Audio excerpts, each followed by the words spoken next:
की वापसी के ऐलान के बाद भी किसान संगठन आंदोलन से पीछे हटने के मूड में नहीं है। कृषि कानूनों के विरोध में चलाए जा रहे किसान आंदोलन के 1 साल पूरे होने पर किसानों ने आज देश भर में जश्न मनाने का ऐलान किया। इसके लिए पंजाब, हरियाणा और उत्तर प्रदेश के कई जिलों से किसान का जत्था ट्रैक्टर के साथ दिल्ली पहुंच गया है।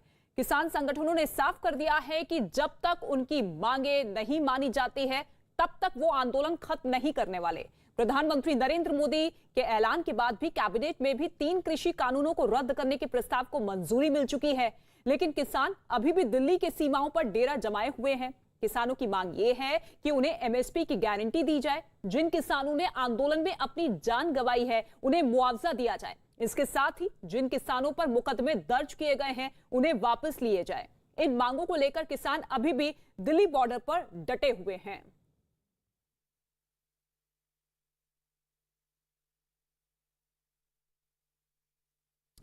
और इस वक्त 2 सहयोगी हमारे साथ मौजूद है। गाजीपुर से प्रियंका कांडपाल हमारे साथ मौजूद है, सिंघू बॉर्डर से अमित पांडे हमारे साथ मौजूद है। सबसे पहले गाजीपुर बॉर्डर का हम रुख करेंगे प्रियंका का। प्रियंका, जरा बताइए, क्योंकि लगातार जो विरोध पिछले 1 साल से जताया जा रहा था उस विरोध को देखते हुए ही कानून वापसी का फैसला लिया गया, लेकिन इसके बावजूद अभी भी बॉर्डर्स पर क्यों डटे हुए हैं किसान?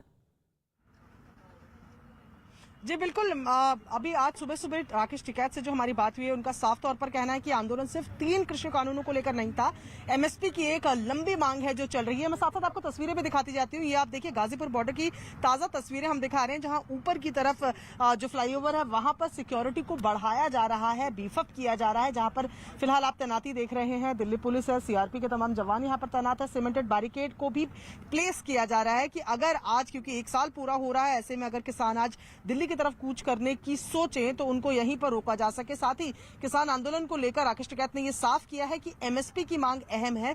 3 कानून रद्द हो जाने के बाद भी वो यहां से नहीं हिलेंगे जब तक एमएसपी को लेकर बातचीत नहीं होती, सरकार उनसे बात नहीं करती। ये साफ उन्होंने आज किया है। और साथ ही आज ये भी बताया गया है कि 29 तारीख को दिल्ली चलो, यानी कि दिल्ली की तरफ कूच करने का संयुक्त किसान मोर्चा का कॉल है, जिसके बाद आप गाजीपुर बॉर्डर की तस्वीरें ये देख रहे हैं, जहां पर सिक्योरिटी को बढ़ाया गया है। यहाँ पर पुलिस की तैनाती जो है वो बाकी रोज की तुलना में बहुत ज्यादा आज नजर आ रही है। आप देख रहे हैं कि ये एक सीमेंटेड बैरिकेड भी फिलहाल आपको लटका हुआ नजर आ रहा है, क्योंकि इसको इस तरफ लेकर आना है, जिससे कि अगर सिचुएशन खराब होती है, अगर किसान कूच करने की कोशिश करें दिल्ली की तरफ, तो यहीं पर बैरिकेड्स खींचकर, सीमेंटेड बैरिकेडिंग खींचकर उन्हें रोका जा सके। लेकिन किसान लीडर्स की तरफ से ये बिल्कुल साफ किया गया है रितिका कि केवल 3 कानून को रद्द करने से काम नहीं चलेगा, एमएसपी पर भी बात करनी होगी। बिल्कुल, और कहीं ना कहीं अपने आंदोलन को जारी रखने के लिए अलग अलग तरह के हथकंडे अपनाते हुए भी किसान नजर आ रहे हैं। ठीक है प्रियंका, लौटेंगे आपके पास, लेकिन ये 2 तस्वीरें जरा आप देखिए।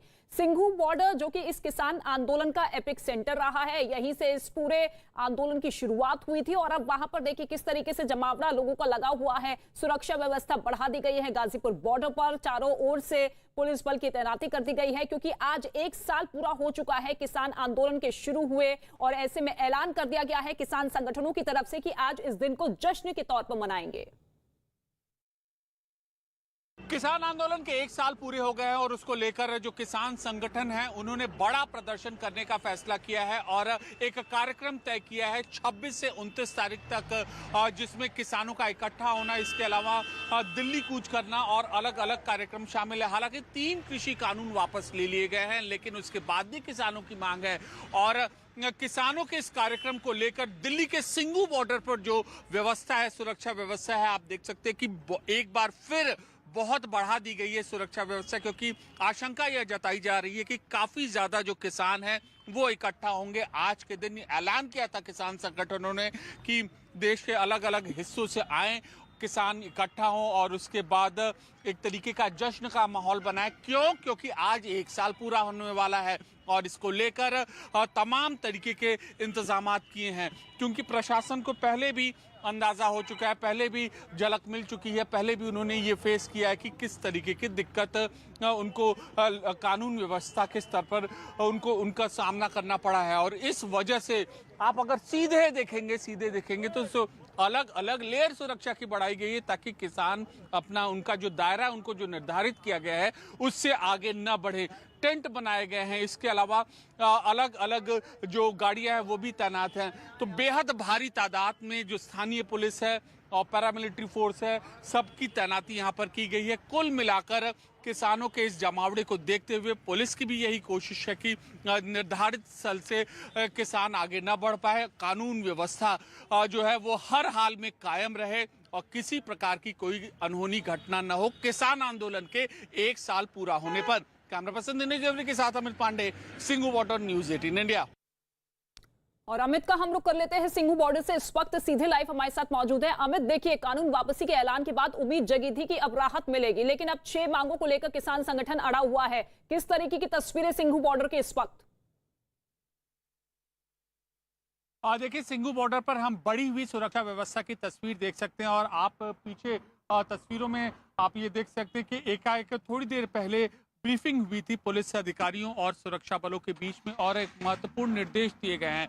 और अगर दूर वहां पर नजर डालें तो वहां पर भी कुछ जरूरी ब्रीफिंग्स दी जा रही है ऑफिसर द्वारा पुलिस के जवानों को। तो साफ तौर पर जो अंदाजा ये लगाया जा रहा है कि अगर कोई अनहोनी होती है तो उससे निपटने के लिए समुचित मात्रा में सुरक्षा बल उपयुक्त जगह पर तैनात हैं। और इससे पहले भी यहाँ पर घटना हो चुकी है, किसान यहाँ से निकल चुके हैं, तो पुलिस कोई भी मौका नहीं देना चाहती। अब इंतजाम और क्या किए गए हैं, गाड़ियों के डाइवर्जन से आप ये देख सकते हैं कि पुख्ता बैरिकेड्स लगाए गए हैं, जालियां लगाई गई हैं और जो गांव की ओर जाने वाली गाड़ियां हैं, गांव की ओर जाने वाली गाड़ियां, उनको डाइवर्ट किया गया है, उनके लिए वैकल्पिक रास्ते हैं। तो इस रास्ते से सिर्फ और सिर्फ गांव की गाड़ियों को जाने की परमिशन है। बिल्कुल ठीक है, सुरक्षा व्यवस्था के चाक चौबंद इंतजाम कर दिए गए हैं। अमित, आपको रोकना चाहेंगे, लेकिन इस बीच किसान नेता राकेश टिकैत ने क्या कुछ कहा, जिनकी अगुवाई में पिछले 1 साल से आंदोलन लगातार जारी था, अब उनकी तरफ से क्या कुछ स्टेटमेंट है, सुनिए। किसान आंदोलन को आज 1 साल पूरे हो रहे हैं। राकेश टिकैत इस वक्त हमारे साथ मौजूद हैं। 26 नवंबर पिछला साल और ये साल आंदोलन की क्या गति है, कहां पहुंचे हैं, समापन की ओर है? ये तो सरकार बताएगी। हम तो जब आए तो आंदोलन का, मीटिंगों का मतलब ये होता है कि भाई आए, सरकार ने बातचीत करी, शाम को लोग वापसी चले गए, यही होता है मीटिंगों का। तो ये आंदोलन कहाँ है अभी? आंदोलन तो सरकार बात मान नहीं रही। सरकार तो कह रही है कि एमएसपी के कानून, एमएसपी नहीं है, जो 3 कानूनों को लेकर आप प्रोटेस्ट कर रहे थे वो वापस। एमएसपी जो किसान की रोज फसल आधे भाव में लुटती है, उसकी जिम्मेदारी किसकी है? तो जो 3 कानून वापस लेने की बात की गई, उससे आंदोलन में कोई फर्क नहीं पड़ रहा है? वो भी तो आंदोलन का एक अहम हिस्सा था। ये था कि कोई बीमारी आएगी, जैसे कोरोना आएगी, तो जो सी बीमारी जल्दी आई उसे जल्दी हल कर लो उसका। लेकिन जो पहले बीमारी थी वे बीमारी खत्म हो गया देश से। तो ऐसे ही 3 कानून एक बीमारी थी, पहले उसका हल कर लिया, अब जो दूसरे समाधान है तो उसकी भी बात कर लो। अब दिल्ली जाने का आप लोग का प्लान है 29 तारीख? हाँ, 29 में दिल्ली जाएंगे। तो आप परमिशन सॉर्ट हो गया है, सब हो गया? परमिशन तो नहीं हम लिया करते। दिल्ली हर आदमी जा रहा, लाखों आदमी रोज दिल्ली में जा, परमिशन लेकर जा गया। कोई कोरिया है क्या कि परमिट बनता है कि मैं दिल्ली जाऊंगा तो मेरा परमिट बना दो? रास्ते खुले होंगे दिल्ली चले जाएंगे, नहीं खुले होंगे नहीं होंगे तो नहीं जानेंगे। एमएसपी की गारंटी का कानून, उस पर कोई ऐलान नहीं किया है। जो मुकदमे दर्ज है उस पर कोई ऐलान नहीं किया है। जो किसान शहीद हुए उसके मुआवजे भी कोई ऐलान नहीं किया है। उन बातों पर भी जल्दी सरकार को बातचीत करके इसको निपटाना चाहिए। प्रियंका का हम रुख कर लेते हैं। प्रियंका, देखिए, ये वही राकेश टिकैत है जो कि लगातार सरकार पर ठीकरा फोड़ते हुए नजर आ रहे थे, लेकिन अब जब रोल बैक सरकार ने कर लिया है कानून को लेकर, तो अब मंशा क्या यही है कि एक बार फिर से दिल्ली को बंधक बनाया जाए? जी बिल्कुल, और ये साफ किया है। आज भी जब राकेश टिकैत से हमारी बात हुई, उनका कहना था कि 3 कानून जो थे वो एक मांग थे, लेकिन एमएसपी और तमाम अलग तरीके की मांगे हैं जिनको लेकर लगातार आंदोलन होना। मैं साथ साथ आपको तस्वीरें भी यहाँ की दिखाती रहती हूँ, जहाँ पर राकेश टिकैत ने साफ किया है कि इन 3 मांगों के वापस हो जाने का आंदोलन पर असर नहीं पड़ेगा। आंदोलन समापन की ओर तभी जाएगा जब बाकी मुद्दों पर भी किसानों के बात होगी। ये जाहिर तौर पर जैसे पहले कृषि कानूनों को बिल्कुल फोरग्राउंड में रखा गया था, अब कृषि कानून बिल्कुल बैकग्राउंड में आ गए हैं और एमएसपी और बिजली को लेकर जो किसानों की समस्या है, जिसको लेकर पहले भी यही गाजीपुर बॉर्डर में राकेश टिकैत की अगुवाई में ही कृषि किसानों का आंदोलन हुआ था, उसको लेकर अब वो प्रमुखता से बात कर रहे हैं और वो कह रहे हैं कि जब तक ये कानूनों पर बात नहीं होगी तब तक किसान बॉर्डर से नहीं हटेंगे। उनका साफ तौर पे कहना है कि रास्ता हमने नहीं रोका है। ये तस्वीरें में मैं एक बार आपको तमाम दर्शकों को दिखाऊं कि यहाँ पर देखिए कि बैरिकेड्स कितने यहाँ पर लेयर्स में मौजूद है। सीमेंटेड बैरिकेड्स भी आपको दिख रहे हैं और ये वो रास्ता है जिसे आम लोगों के लिए ब्लॉक किया गया है। जैसे यहाँ तो आप ये एक एम्बुलेंस की लेन दिख रहे हैं, लेकिन बाकी लोगों के लिए अभी भी रास्ता बंद है और उनकी मुसीबत जारी है। जी रितिका। बिल्कुल, और अभी भी आम लोगों की मुसीबत टस की मस बनी हुई है। ठीक है प्रियंका, लौटेंगे आपके पास, लेकिन किसान आंदोलन के 1 साल पूरे होने के मौके पर कई राज्यों से किसान ट्रैक्टर्स के साथ दिल्ली पहुंच गए हैं और इस बीच दिल्ली पुलिस ने इन किसानों से शांति बनाए रखने की अपील की है।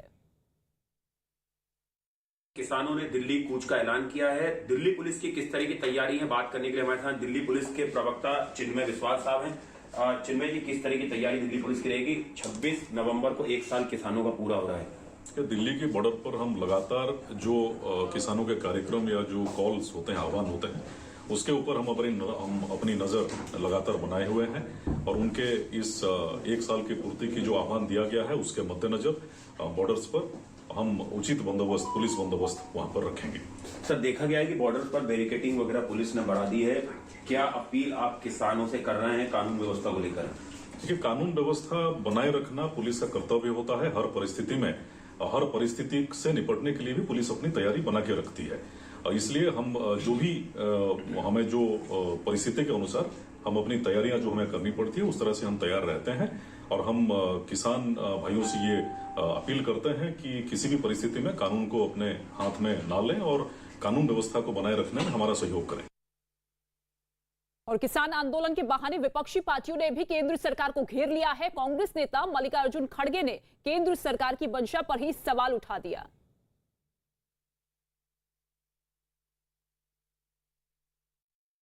अगर आपको लेना ही था और लेना चाहिए था, पहले क्यों नहीं लिए? एक और अभी भी जब लिए हैं, आप क्या कहते हैं? कानून तो सही है, एक्ट्स ठीक हैं, लेकिन मैं लोगों को समझा नहीं पाया, कन्विंस नहीं कर पाया। तो ये मेरा दुर्दैव है और मेरे तपस्या में कुछ कमी है, उन्होंने कहा। तो इसका मतलब क्या है? अगर मौका मिले तो वो कानून फिर आएंगे, फिर से लाने की कोशिश भी वो करेंगे। और वहीं सीपीएम नेता बृंदा करात ने भी किसानों की मांगों का समर्थन किया है। उन्होंने कहा है कि सरकार को एमएसपी पर भी जल्द फैसला लेना चाहिए।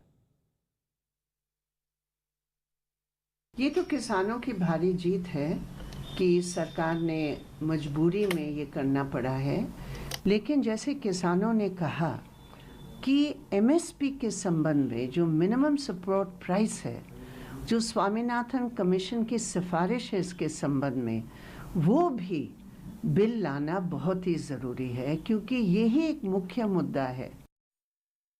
और अमित का एक बार फिर से रुख कर लेते हैं। अमित, देखिए लगातार विपक्ष तो हमलावर होता हुआ नजर आया था, लेकिन अब जब उम्मीद जगी थी तो क्या लगता है आपको कि सरकार और भी बड़े फैसले ले सकती है इनकी मांगों के मद्देनजर?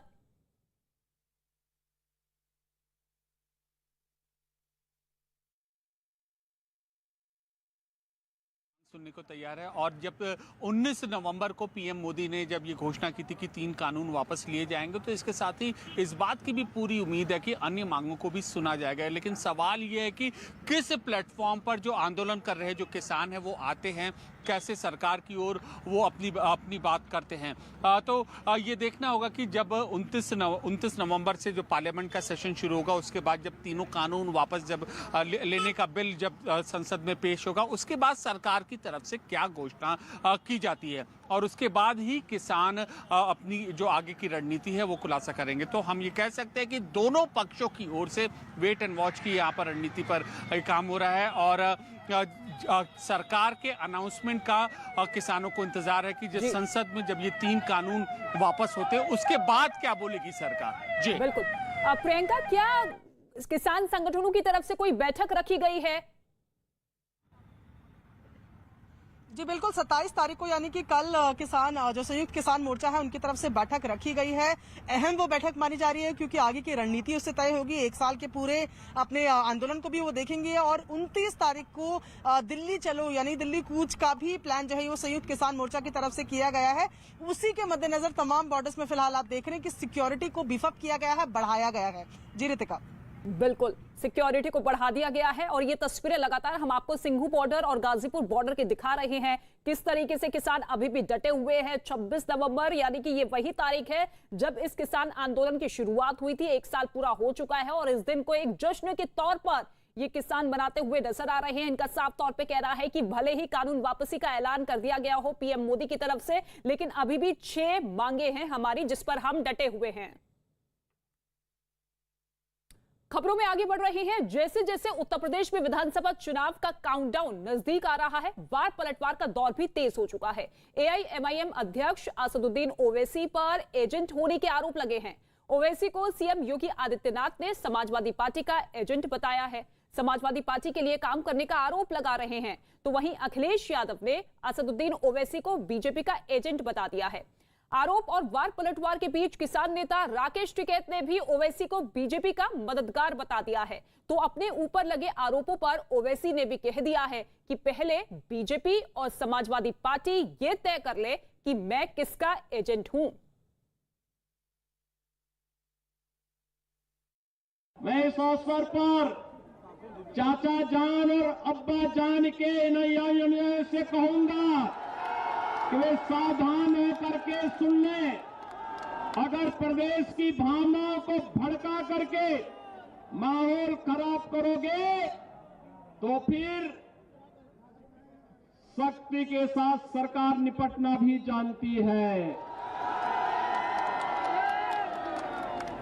आज प्रदेश में दंगा नहीं, हर व्यक्ति जानता है कि ओवैसी समाजवादी पार्टी के एजेंट बनकर के प्रदेश में भावनाओं को भड़काने का कार्य कर रहे हैं। यहाँ के कुछ आदमी हैं जो जाके बीजेपी की मदद करते हैं जहाँ जहाँ चुनाव होता है। आप उनको सांड बोला? अरे वो खाली जा रहा है, क्या लेने जा रहा है उनसे वहां से।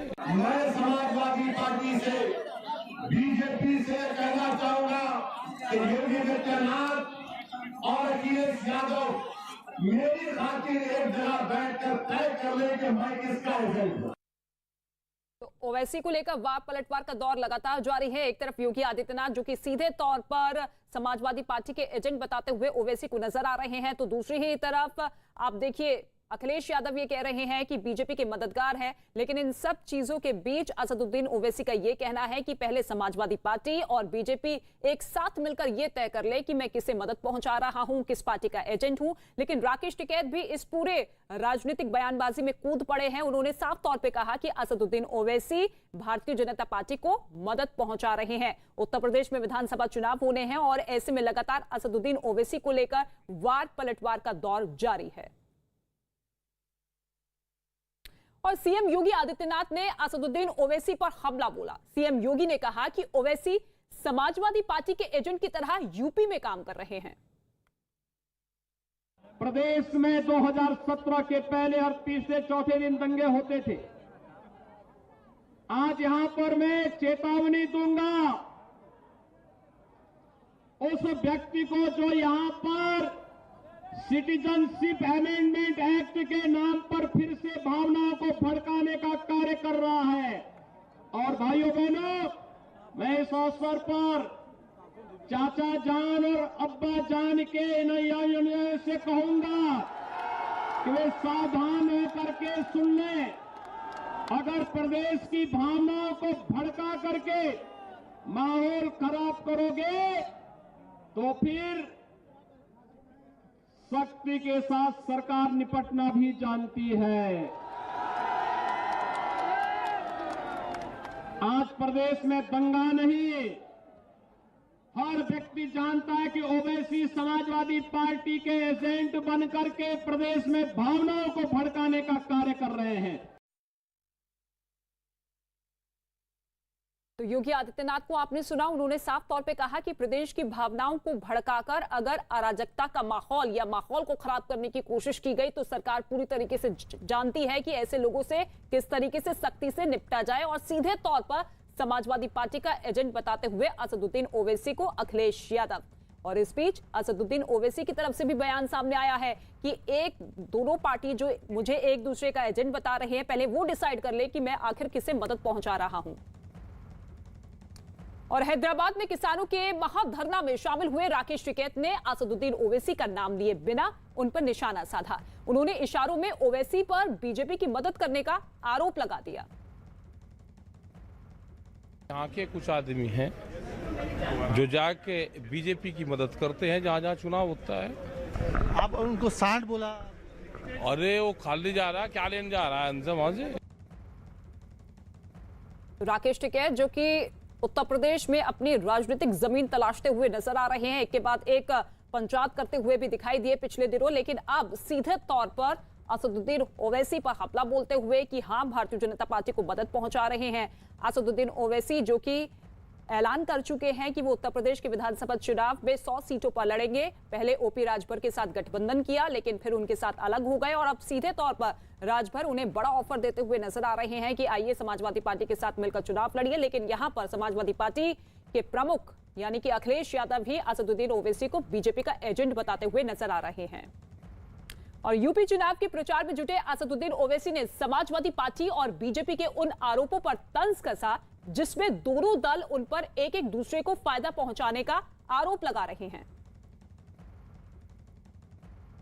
मैं समाजवादी पार्टी से, बीजेपी से कहना चाहूंगा कि योगी आदित्यनाथ और अखिलेश यादव मेरी खातिर एक जगह बैठकर तय कर ले कि मैं किसका एजेंट हूं। तो असदुद्दीन ओवैसी जो कि कहते हुए दिखाई दे रहे हैं कि मैं अपील करता हूं समाजवादी पार्टी से, योगी आदित्यनाथ से, कि मेरे खातिर दोनों दल एक साथ बैठे और डिसाइड कर ले कि आखिर मैं किसका एजेंट हूं।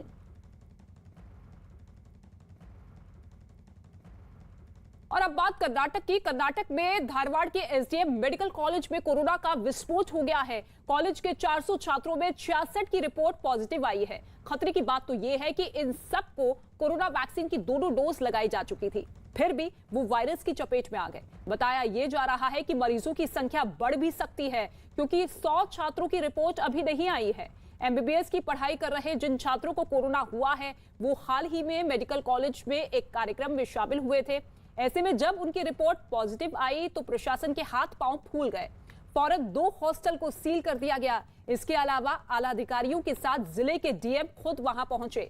साथ ही स्वास्थ्य विभाग की टीम को भी कोरोना टेस्ट करने के लिए कहा गया है। यह भी पता लगाया जा रहा है कि इन छात्रों के संपर्क में और कौन से लोग आए हैं। पुलिस ने भी कॉलेज परिसर में सख्ती बढ़ा दी है। तो कर्नाटक में 66 छात्र पॉजिटिव पाए गए हैं और ऐसे में यह आंकड़ा बढ़ भी सकता है क्योंकि 100 छात्रों की रिपोर्ट आना अभी बाकी है। और चिंता की बात इसलिए ज्यादा हो जाती है क्योंकि ये सभी छात्र जिन्हें दोनों डोज लग चुकी थी लेकिन इसके बावजूद वो कोरोना के संक्रमण में आए। और ऐसे में अब प्राथमिकता यही है कि ये पता लगाया जा सके कि ये छात्र किन किन लोगों के संपर्क में आए थे। जानकारी ये भी मिल रही है कि ये सभी छात्र कॉलेज में ही आयोजित एक कार्यक्रम में शिरकत करने के लिए पहुंचे थे और उसके बाद ये कोरोना पॉजिटिव पाए गए हैं। 400 छात्रों का ये पूरा का पूरा मेडिकल कॉलेज था जिसमें से 66 छात्र पॉजिटिव निकले हैं। 100 छात्रों की रिपोर्ट अभी आना बाकी है और ऐसे में पूरे इलाके में दहशत का माहौल है। स्वास्थ्य विभाग के हाथ पांव फूल चुके हैं।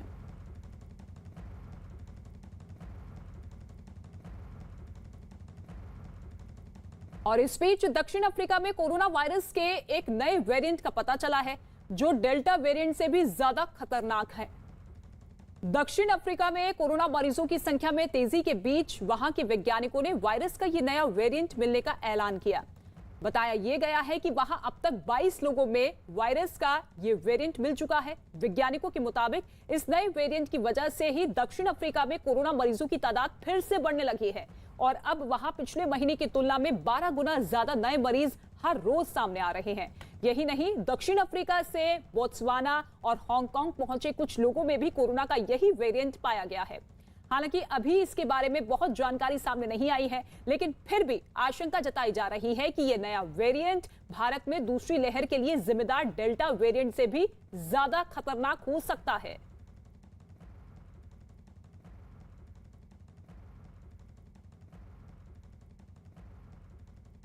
और अब बात जयपुर की। जयपुर में भी तेजी से कोरोना के केस बढ़ने के बाद चिंता बढ़ गई है। जयपुर के एक दिन में कोरोना के 17 नए मामले सामने आने के बाद लोग दहशत में आ चुके हैं। इन 17 में से 6 बच्चे भी शामिल हैं, जिसकी वजह से बच्चों में कोरोना का खतरा बढ़ने की आशंका जताई जा रही है। जबकि झालाना के सरकारी स्कूल के 2 बच्चे भी पॉजिटिव पाए गए हैं, जबकि ऑनलाइन पढ़ाई कर रहे 2 बच्चों की भी कोरोना रिपोर्ट पॉजिटिव आई है।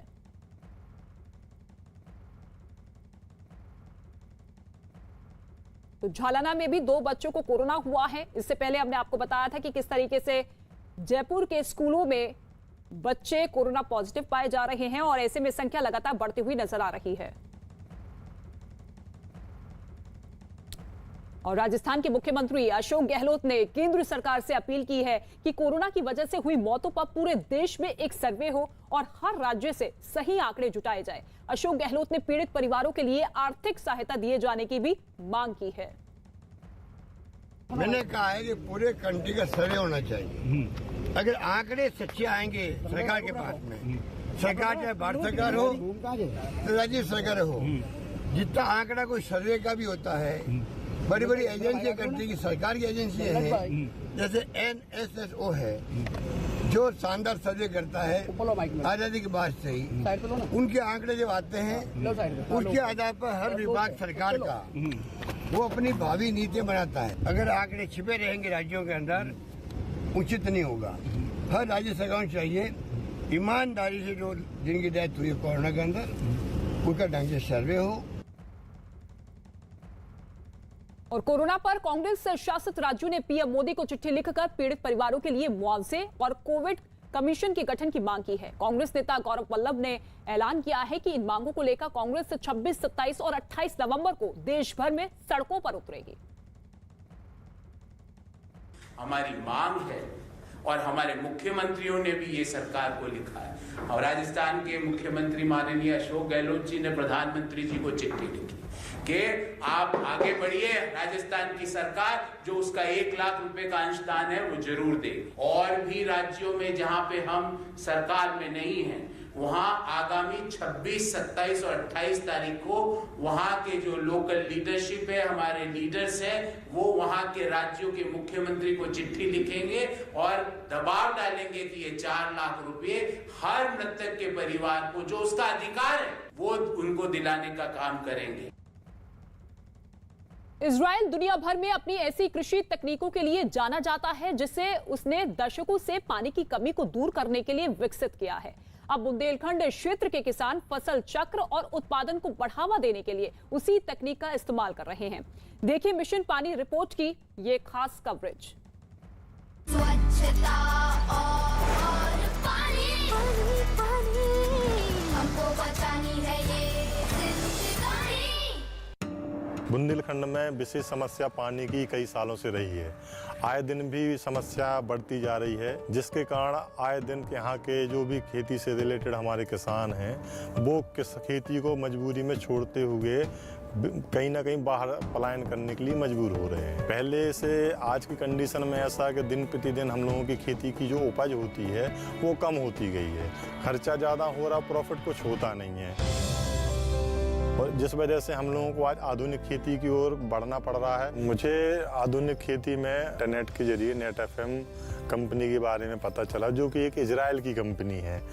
और नेट FM कंपनी मुझे इसलिए अच्छी लगी क्योंकि नेट FM में जो ड्रिपर होता है ड्रिप में, तो जो पहला ड्रिपर है और लास्ट का ड्रिपर, इन दोनों के जो पानी का डिस्चार्ज है वो बराबर समानता रहता है। मेरे कहने का मतलब ये है कि 1 एकड़ पे अगर 8 से 10 हज़ार प्लांट आते हैं अपने, तो 10,000 के 10,000 पौधों के पास बराबर पानी जाता है और बराबर खाद जाता है। चना, गेहूँ, मटर, सरसों की खेती करता था, उसमें मेरे लिए कोई ज़्यादा प्रॉफिट नहीं होने की वजह से श्री महेंद्र जो कृषि वैज्ञानिक हैं उनके द्वारा हमारे लिए जो है बताया गया कि आप जो है ये खेती छोड़ के सब्जी की खेती कीजिए। शिवाजी जी के द्वारा नेट FM ड्रिप लगाया गया तो हमने मिर्च है, टमाटर है, बैगन है और शिमला मिर्च है, इसकी जो है सब्जियां तैयार की। उसमें हमको बहुत ज़्यादा जो है प्रॉफिट हुई।